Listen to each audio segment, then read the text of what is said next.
Shashi Thakur, CDPO Rampur शहर। तो ये मैं आज आपके चैनल के माध्यम से, आपके जो प्रिंट मीडिया है, इसके माध्यम से मैं बताना चाहता हूँ हमारे जो पॉश एक्ट है, prevention of sexual harassment at work place, इसके तहत मैं निवेदन करना चाहता हूँ सभी जो प्राइवेट इंस्टीट्यूट चल रहे हैं, चाहे वो किसी भी तरह का बिजनेस वगैरह करते हैं, कोई अपना काम है और वहाँ पे 10 से ज़्यादा वर्कर है, उन सभी से रिक्वेस्ट है कि वो इस एक्ट के तहत जो महिलाओं का उत्पीड़न होता है इसमें वर्क प्लेस में 2013 में ये कानून आया था, इसके तहत वो एक इंटरनल कंप्लेंट्स कमेटी बनती है, उसका गठन कर लें। और ये मेरी इवन की जो सरकारी ऑफिसेज है और उनसे भी ये डायरेक्शन हमने ऑलरेडी दी है, फिर उनको भी रिट्रेट करते हैं इस चीज़ों को कि वो भी बना दे। और जो स्पेशली प्राइवेट इंस्टीट्यूट है उनसे सभी से रिक्वेस्ट है कि आप इसकी कमेटी का गठन करने के बाद इसको ऑनलाइन आप एक शी बॉक्स, एक पोर्टल आता है women and child development ministry का, उसमें आप जाके उस शी बॉक्स में आप अपने इंस्टीट्यूशन की जो डिटेल है वो उसमें डालकर प्लीज आप इसमें अपने आप को रजिस्टर कर लें। तो ये मैं इस आपके माध्यम से ये सभी जो इंस्टीट्यूट इस तरह जो काम कर रहे हैं, पब्लिक वाले, प्राइवेट वाले और पब्लिक वाले भी, स्पेशली प्राइवेट वाले, क्योंकि वो थोड़ा इन चीज़ों को ज़्यादा ये नहीं देते, इस तहरीज नहीं देते हैं, तो उनसे रिक्वेस्ट है कि आप शी बॉक्स पोर्टल में जाके उसमें ऑनलाइन अपनी डिटेल भर दीजिए। फिर आपको वहां से जब आप अपनी डिटेल डालेंगे फिर उनको वहां से पासवर्ड और यूजर आईडी वगैरह मिलेगा, फिर आप इंटरनल कंप्लेंट कमेटी की डिटेल भी उसमें भर सकते हैं। तो यही था जो मैं आपको कहना चाहता था कि इस पॉश एक्ट को इम्प्लीमेंट करने में, ताकि किसी के साथ भी कोई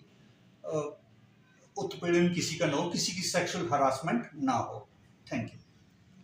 अपने आप को उन्होंने रजिस्टर्ड करना है, तो किस तरह से उनको इसमें कार्य करना पड़ेगा? देखो, जैसे जो कमेटी बनती है ना एक्ट के अंदर, वो तो उनके पास जितना भी स्टाफ है उनमें से वो जो भी है 4-5 मेंबर जो भी है, जो उनको लगता है कि उसमें प्रोविजन है कि उनको आप मेल भी लेने हैं, फीमेल भी लेने हैं, अगर कहीं एडवोकेट है, चाहे वो इंस्टीट्यूट में उनके ना भी हो तो वो उनको भी ले सकते हैं।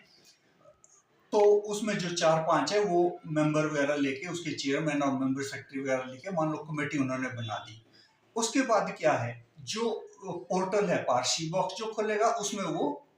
उनकी डिटेल वगैरह जो इंस्टीट्यूट की वो मांगता है, या रजिस्ट्रेशन नंबर वगैरह भी मांगेगा इंस्टीट्यूट का, जो प्राइवेट इंस्टीट्यूट है, तो वो उसमें अपलोड करना है उन्होंने वो और अपनी डिटेल सबमिट करनी है। तो वो उनको ये हो जाएगा, वो उनका सबमिट हो जाएगा। उसके बाद उनको जो कमेटी है वो उसके बाद फिर उसमें वो कर सकते हैं, उसी पोर्टल में कमेटी की जो डिटेल है वो भर सकते हैं।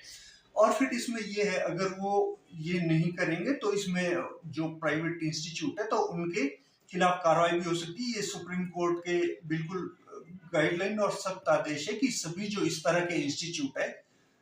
जो भी पॉश एक्ट के अंदर एलिजिबल होंगे, जिनके पास 10 से 10 से ज्यादा वर्कर होंगे, वो सबको इसमें कमेटी का गठन उनको करना ही पड़ेगा, और शी बॉक्स जो पोर्टल है ऑनलाइन उसमें रजिस्टर भी करना ही पड़ेगा। इसको लेकर सर किस तरह से आपने सूचित किया है इन लोगों को जो कि तो हमने अपने लेवल पे, हमने आंगनवाड़ी वर्कर के माध्यम से ना सभी जो स्पेशली जो प्राइवेट बिजनेस वगैरह है जहाँ पे वर्कर्स की संख्या ज़्यादा है, तो हमने सबसे पर्सनली कांटेक्ट किया है। तो कईयों ने जो मेन ब्रांचेज है कुछ की ऑफिसेज की, तो कई तो बोलते हैं डिस्ट्रिक्ट लेवल पे, पर उसके बावजूद भी अगर फील्ड में भी उनके पास 10 या 10 से ज़्यादा स्टाफ होता है तो उनको वहाँ पे भी फील्ड ब्रांच ऑफिस लेवल में भी उनको ये कमेटी का गठन करना पड़ेगा।